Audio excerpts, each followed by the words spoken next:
The third thing is too is that we are far away right now in the U.S. Well, actually, I shouldn't say that. I have no idea whether cannabis will become federally legal. THC, full-on cannabis, will become federally legal, and what that might mean for opportunities to list cannabis companies on public markets in the U.S. I wouldn't care to speculate on that. I'm a nuts and bolts operator kind of guy. I don't get into thinking about or trying to advise on what the long-term political outlook is. So I don't even want to suggest that I have an opinion on that. I don't know. I don't know when it might happen. But here's what I do know.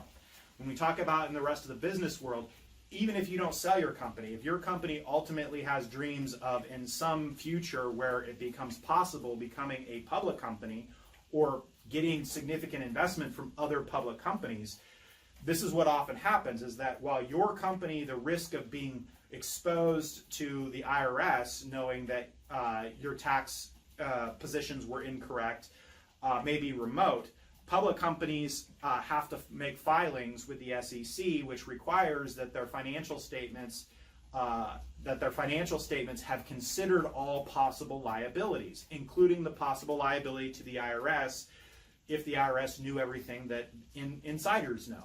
So this goes back to my point that in the outside business world, outside of the cannabis industry, it's not simply a question. In bigger business, it's not simply a question of whether the IRS will ever have the resources to dig in and find out that you're not properly applying tax law, because you could get burned by this in an acquisition, or you could get burned by this as if you suddenly become related to or become part of a public company that has to report public financial statements, and those pressures are going to cause them to dig in and unsurface these issues as well. So